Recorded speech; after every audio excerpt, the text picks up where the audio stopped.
Hello students, this is Anjana from Computer Science Department. It's a third unit for us.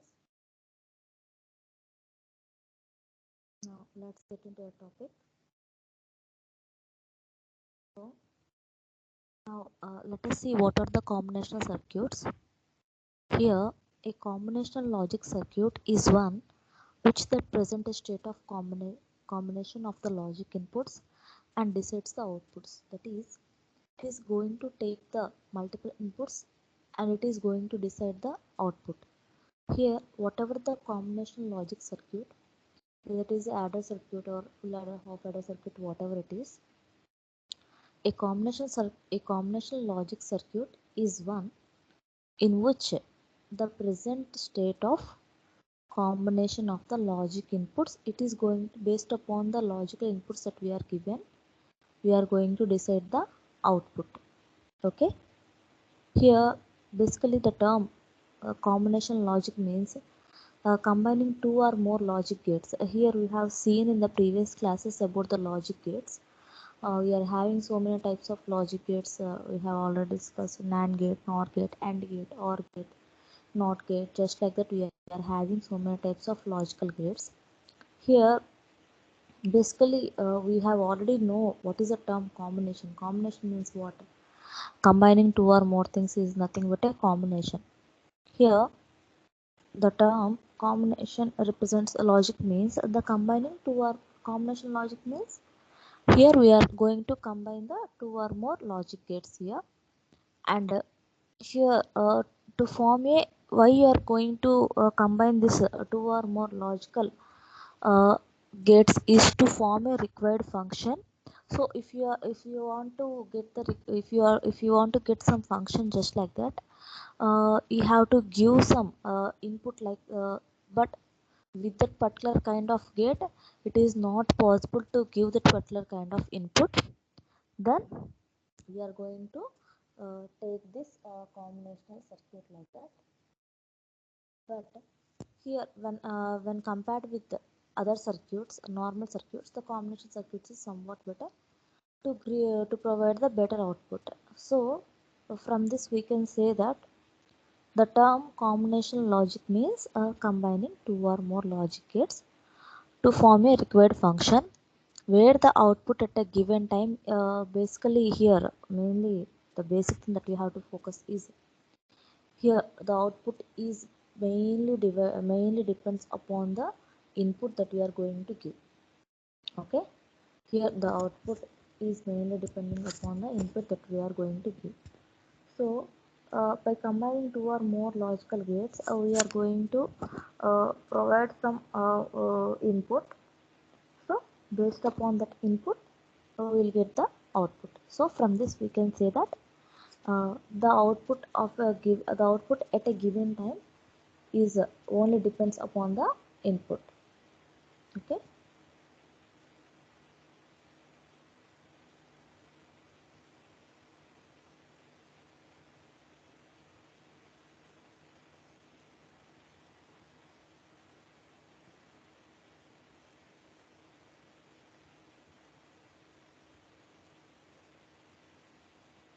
See, if you have observed this one, the required output data is obtained from the process by transforming the binary information given as the output. See, these are the input variables that we are going to provide here. This is, suppose if you are assuming that this is a block diagram that we are going to provide here. So if you have observed that one, so here see for some purpose we are going to do some kind of combination, means it is not a wrong thing. We can do the combination. If somebody asks you like can we combine the two or more logical circuits for a to get a function, you can say yes. Why? Because with that logical gates we are not achieving some function. Then from with not being using with that logical gates, by combining those logical gates you can get an output like this. Okay, here the required output data, what are the required output data that is obtained from the process, by transforming the information given at the input. See here, these are the an input, that is here, that is we are not having any count here, 1 2 3 and so on n. So up to n we are giving an input, suppose assuming like that we are giving an input variables here. So if you assume like this one as a combination logic circuit, just like that, suppose we have, if we have combined two logical gates here, suppose that may be a AND gate, OR gate, NOR gate, AND gate, just like that. To get a specified function, we have combined these two logical gates and formed a combination logic circuit. These are the by giving based upon this n input variables, these are the m output variables that we will get here. Okay, so from this we can say that the required output data is obtained from this process by transforming the binary information given at the input. Okay,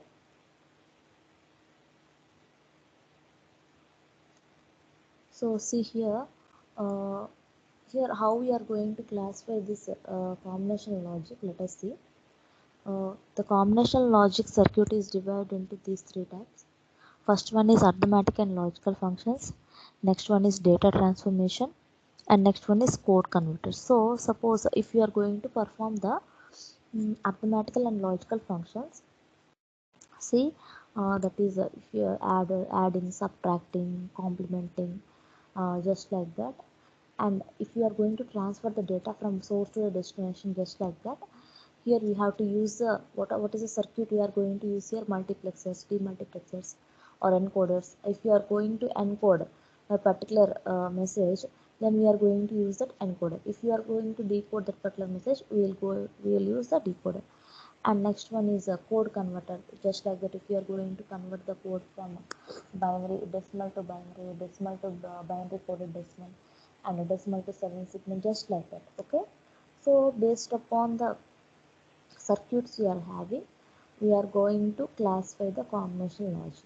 Okay, first one is arithmetic and logical functions, next one is data transmission, and next one is code converters. Okay, here if you have observed this classification, uh, first one is arithmetic and logical functions. See, to provide to perform an arithmetic operation, that is if you are going to perform the sum operation, if you are going to perform the sum, if you want to perform the sum operation, then for that at a time, if you are going to, if you want to perform some and subtraction operation, then simultaneously you have to use adders and subtractors for that. So this is one type, that if you are going to perform the arithmetic and logical functions, we are going to use this adders, subtractors, comparators, and PLDs. Okay, and next one, data transmission. See, sometimes transmission of data also may happen in this type of circuits. Suppose if a person want to send some message from the source to the destination, then for that sending the message, the device, he especially for a person who want to send the message, for that person the device what he want to need is, first one is multiplexer, and next one is demultiplexer, and next one is encoder, and next one is decoder. Okay, this one is multiplexer, demultiplexer, encoders, and decoders. Okay, and next one, code converter. See, in the beginning classes itself, we have discussed how we are going to convert the code from decimal to binary, decimal to BCD, and decimal to octa, just like that. Okay, we have already know that how, why we have to convert that. Why? Because the machine only knows the machine language, the user knows the user language. So for that particular reason, that we have to convert that code from one language to the another language, such that we can perform that logic very effectively and efficiently. Okay, here these are the main basic things that we have to keep it on mind. Why? Because Based upon this classification itself, we have to move. If it comes under arithmetic and logical operations, then we are going to use adders, subtractors, the complementers, PLDs, just like that. Okay. If we are going to transmit the data, then automatically we will use multiplexers, demultiplexers, encoders, decoders, just like that we are going to use here. And next one, if you are going to convert the code, then based upon that conversion, if you are going to convert to the binary code, then we will use that binary operation. Otherwise, if you are going to convert it to the binary coded decimal, then we are going to apply that logic there, just like that. Based upon the classification, we will move into the combination. We will move into the logic. Okay. See, when it comes to the characteristics, these are the characteristics of the combinational circuits.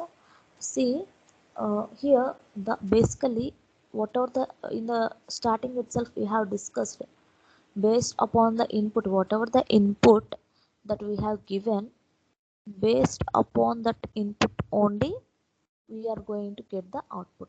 Okay, based upon that input only we'll get the output. In the starting class itself we have discussed, but here when it comes to the characteristics, the output of the combination circuit at any instant of time, whatever the any instant, at any instant of time, depends only upon the levels present at the input terminals. See here, at the input, whatever the input that you are giving, there we are having some levels, that is level 0, level 1, level 2, level 3, just like that up to level n.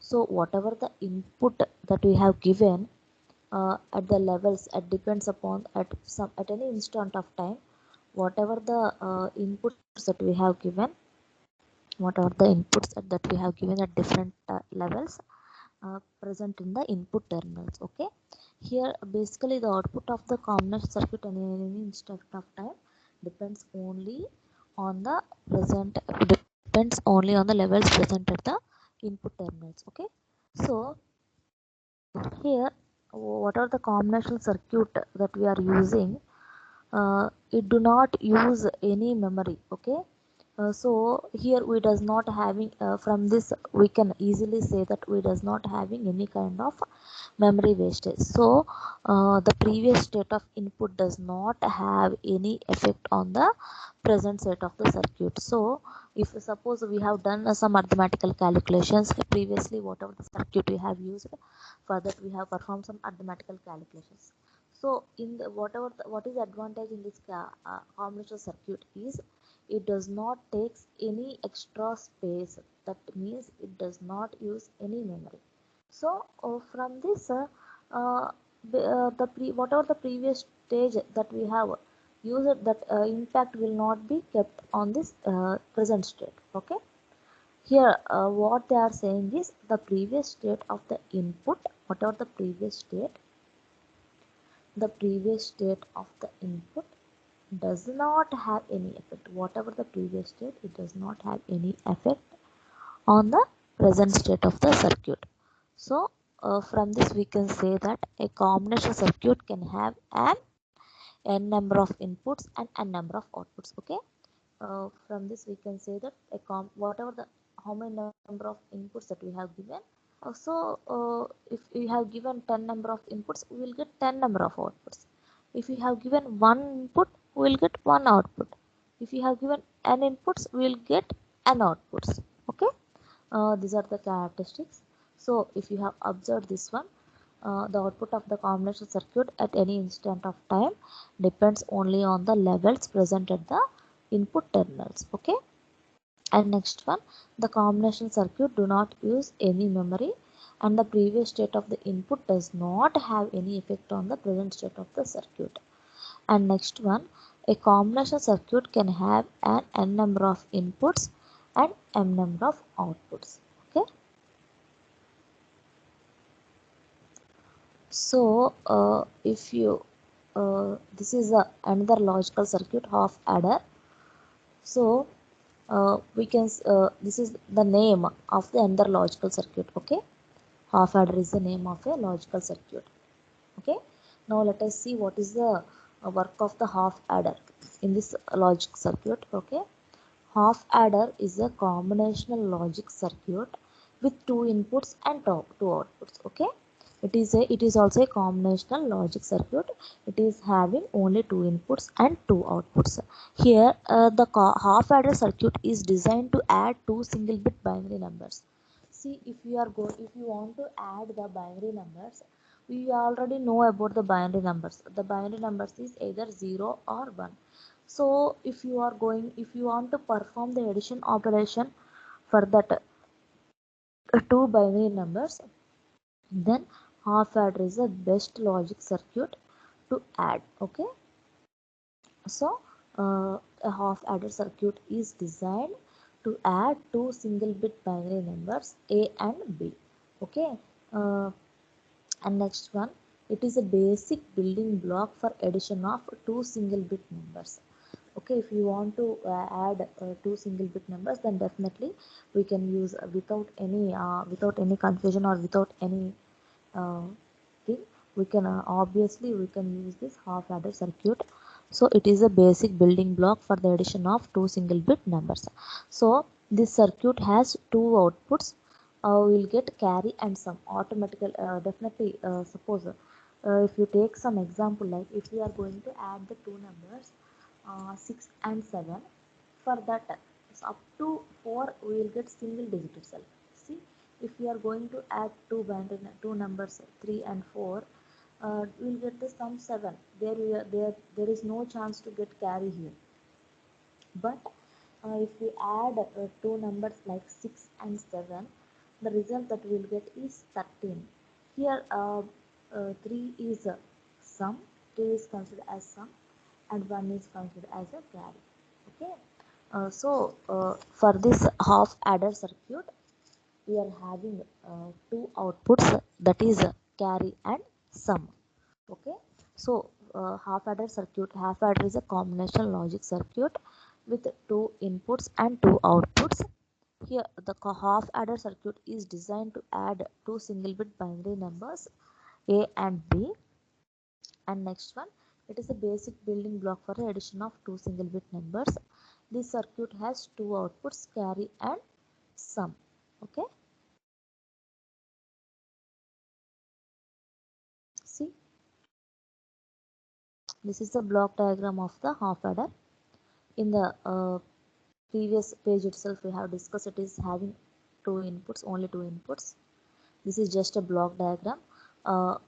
There also we also discussed that we are having two outputs, that is first one is sum and next one is carry. Okay, this is the truth table for that. So if you have observed this one, for binary inputs the most number of possible combinations is 4. That is, we can add either 0 0, or if a is 0 b is 0, if a is 0 or b is 1. This is the other possible combinations that we'll get, that is either a is 0 b is 0, either a is 0 b1, a1 b0, a1 b1. These are the point. If a is 0 plus 0 0, 0 plus 1 1, here no chance to get carry. Okay, 1 plus 1 0, with 1 plus 1 what will get 1 0. So 0 with carry 1. So if you have observed the circuit diagram of this, so this is the AND gate, and this is the this is the AND gate and this is the OR gate. So here we are going to perform the multiplication, and here we are going to perform the addition. So by combining these logical circuits, uh, this is the half adder circuit. Okay, here these are the inputs. One is taken from here, and another one is taken from here. So we are going to perform the sum here. Okay, this is we are going to perform sum here. This is AND gate and this is OR gate, we have already know that. So this can be considered as sum, and this can be considered as a carry. Okay,